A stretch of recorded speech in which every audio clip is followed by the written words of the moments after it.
Hello, I'm Jordan Thomas, narrative director of XCOM, and with me here is Harvey Whitney, producer of XCOM. Hey, thanks for watching today. He's going to be driving the demo we showed to you today. This is our E3 2011 XCOM demo walkthrough.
Now, as Agent Carter, that's what you're fighting for.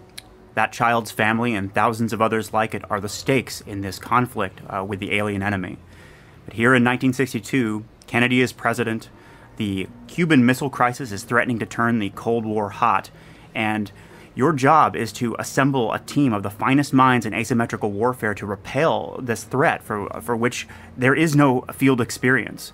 These guys are the analysts who are assembling mission profiles from emergency calls all around the country and feeding it to you and your squad. Our job is a little more direct. What we're going to do is assemble our team and head out into the field, capture the enemy technology, and turn their own weapons against them.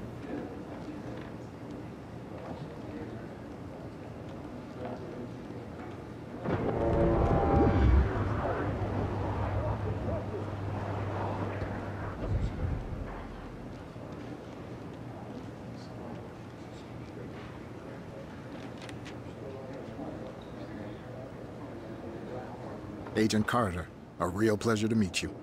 I'm Agent Leon Barnes. So this guy's Agent Barnes. He can speak to the strengths and weaknesses of all the agents available to you with authority. Come with me and we'll get you set up for the field. So, true confession time.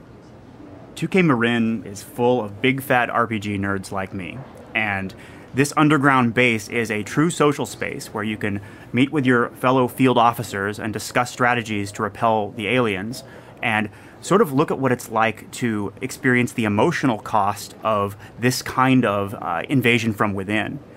Now we're going to assemble our squad of agents from the array that Harvey's managed to accrue over the course of the game.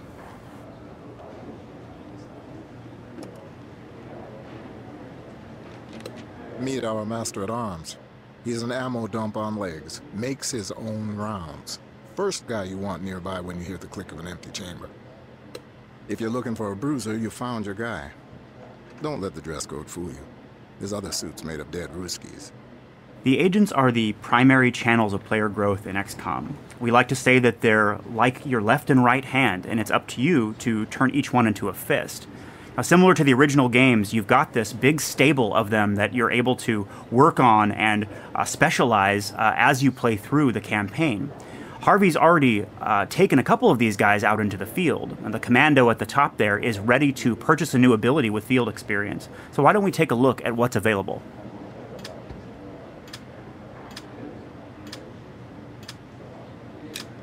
Harvey went with Defensive Shield. That creates a kind of impervious energy bubble anywhere on the battlefield, which can both function as dynamic cover for your team or crowd control for your enemies, where you can separate them from one another.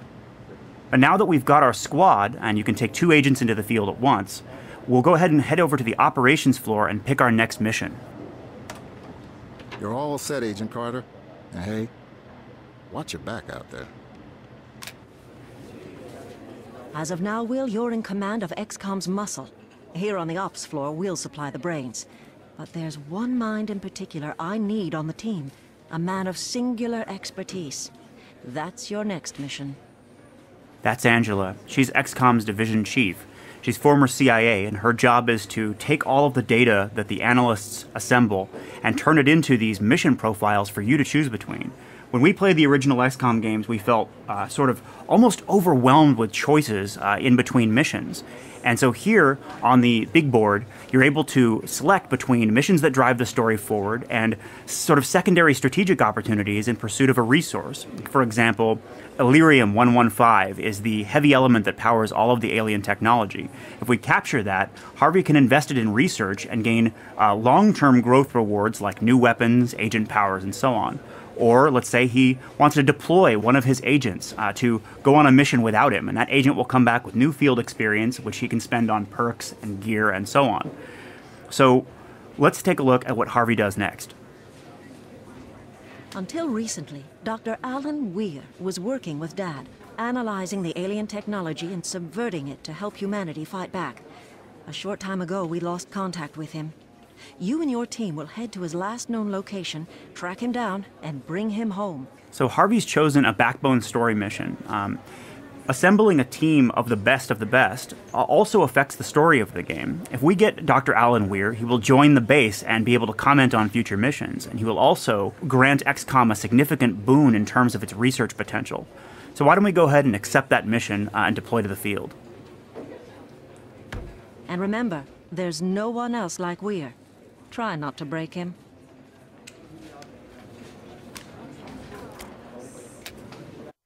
So if that combat intelligence, that fierce hunger to understand the enemy from the inside out is key to what we feel makes an XCOM experience mechanically, the human relationship to the unknown is critical to the themes of this origin story. 1962 in the United States is a political hotbed. You had civil rights taking racial tensions and bringing them to the head. You had issues of gender and sexuality.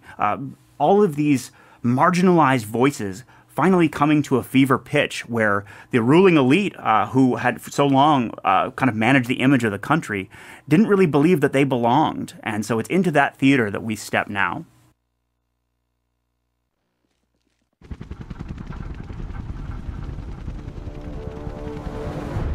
So here we are in the Sky Ranger. These guys are the agents, and that gear that they're wearing represents the unique powers that each one that Harvey selected will bring to the battlefield.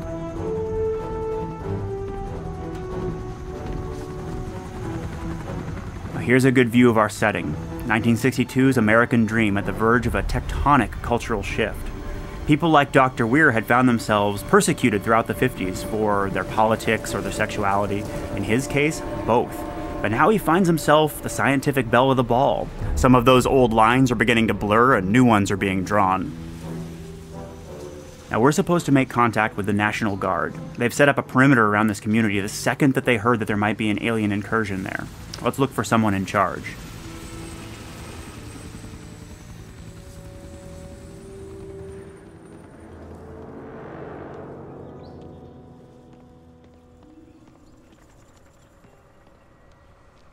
This isn't right. I can feel it. An empty checkpoint does not bode well. Let's look for signs of life.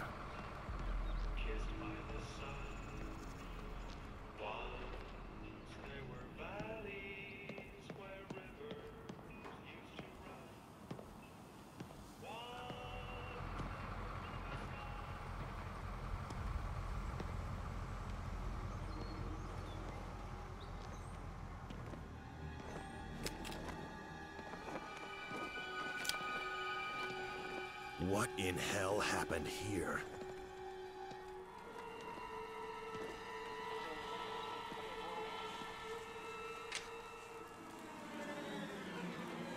Federal agents. Let's see some ID, pal.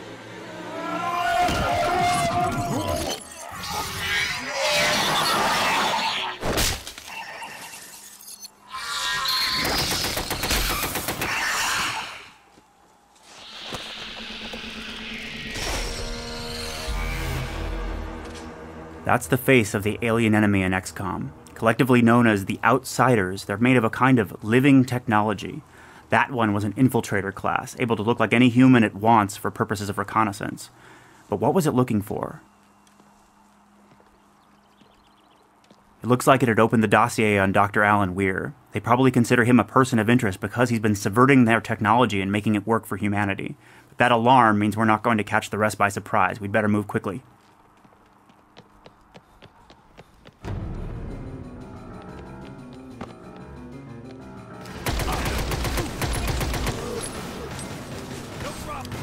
Alone in XCOM, Harvey will get slaughtered. He has to command his agents very precisely in order to survive.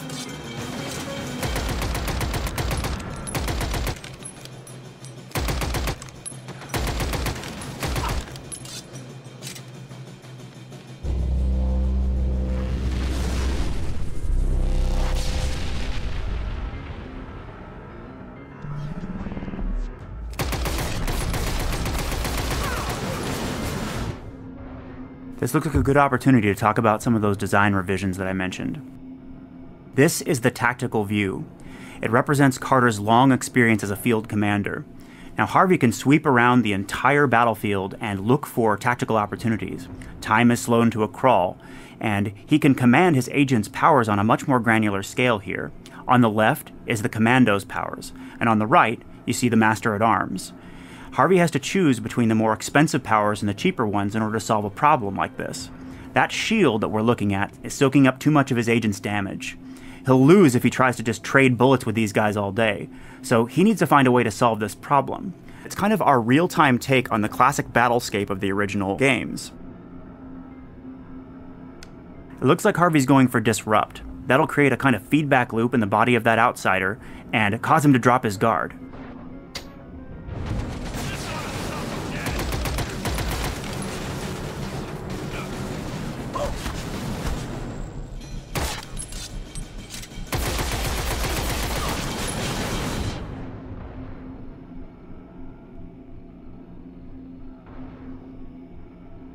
Now that simple trick was not enough, so he needs to find a way to take the focus of the fight away from himself and catch these guys in a crossfire.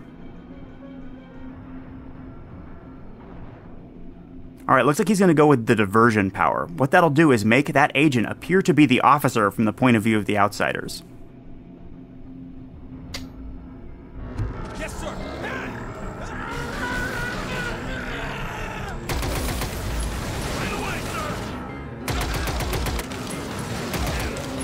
Nice. Harvey was able to take out the generator. And what that does is allow his agents to catch these guys in an easy flank. He can use those agent powers outside of tactical mode as well by binding them to the D-pad.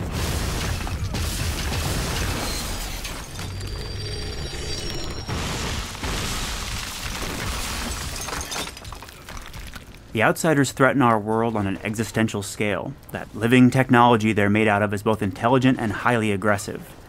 It's part of an ongoing plan to terraform our world and turn it into theirs.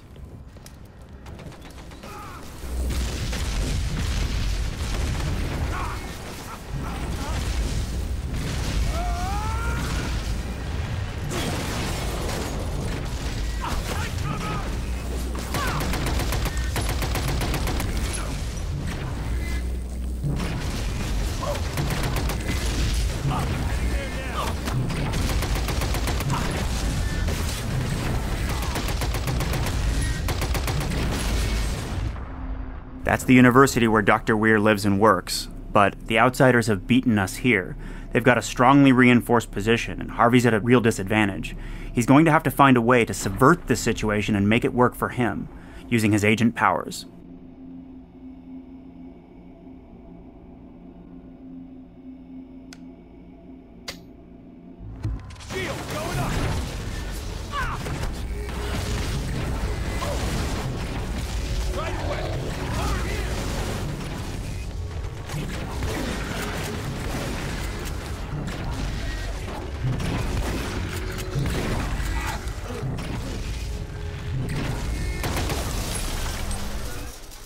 Harvey chose to counter the strongly reinforced position of the enemy by creating one of his own.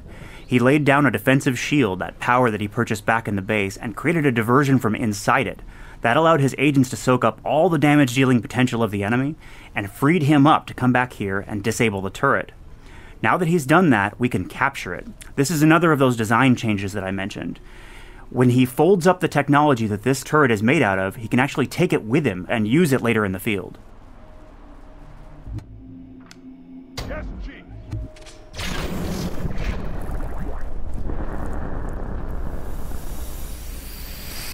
Capture is one of Dr. Weir's designs. Now that Harvey has the technology for the turret in pocket, he has a choice to make. He can either melt it down for long-term research gains, such as new weapons, agent perks, and so on, or he can press it into service as a member of the squad and command it just like an agent. Whatever he wants to do, we better move on and get to Weir.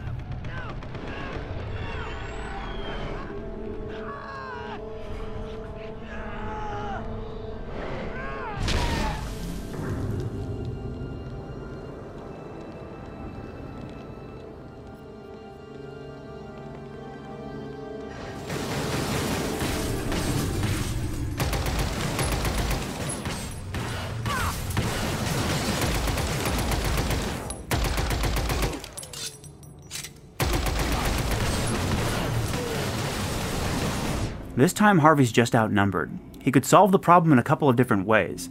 If he laid down a defensive shield, it would bottle a couple of his enemies and force them to wait while he slaughters their friends. Or he could use a diversion and just split their focus. So what do you want to do, sir? Alright, Harvey's going for the spendthrift playstyle. He wants to drop that turret down right now and give them a taste of their own medicine.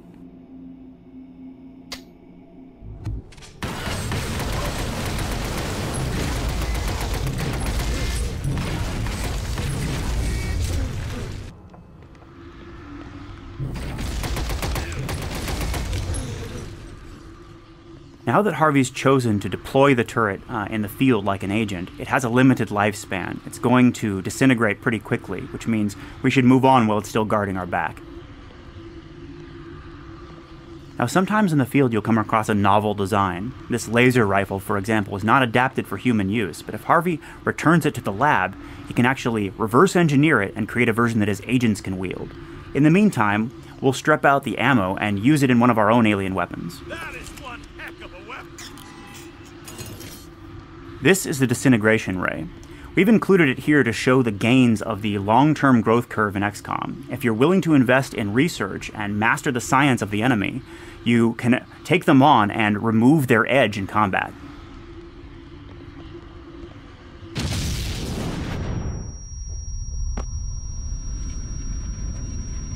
That's a Titan. How are we supposed to fight that thing? Harvey can't attack it in this form. Looks like it's opening some kind of gate. Oh, he's being burned. He has to get inside.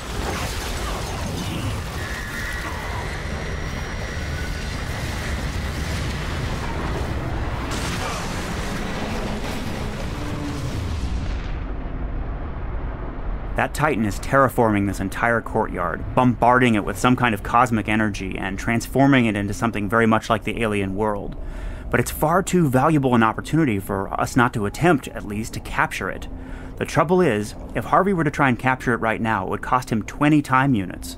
Time units are the sort of currency of combat in XCOM, and Harvey doesn't actually even have 20 to spend, so he's going to have to find a way to weaken the Titan before he captures it. Okay, it looks like he's going to go with some kind of disrupt combo. Coming right up.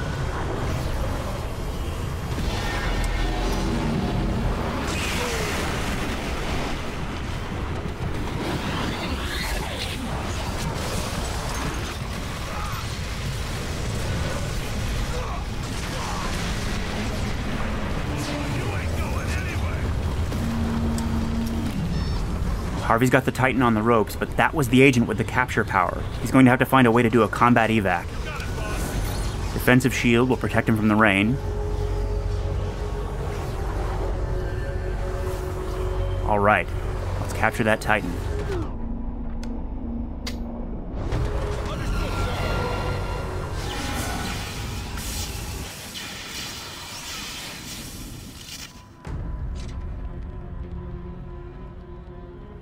In XCOM, every enemy is an opportunity. We wanted to tear down the walls between what is traditionally understood to be the game environment, the squad, the enemy AI, and the player.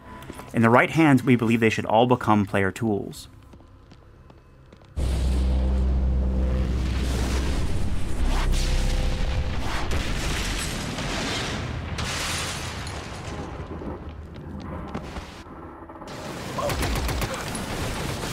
Harvey's attracted reinforcements, and this time they've got him in the crossfire. Alright, it looks like Harvey's going to deploy the Titan and use their strongest machine of war against them.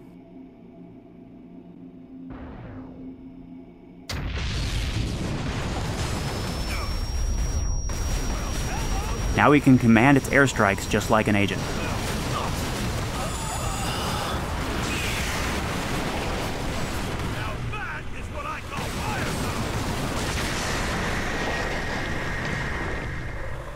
The Titan doesn't have long to live, so let's press on and find Dr. Weir.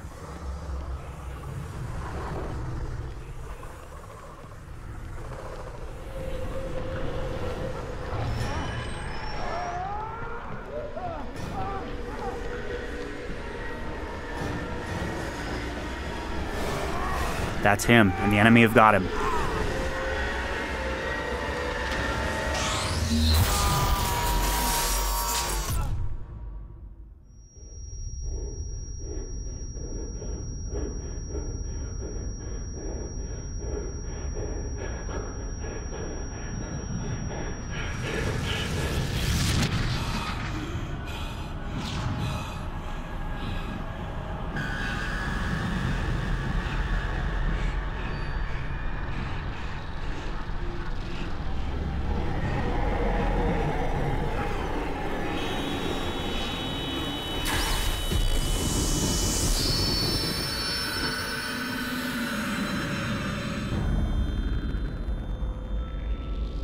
That's XCOM. Thanks for watching, everybody.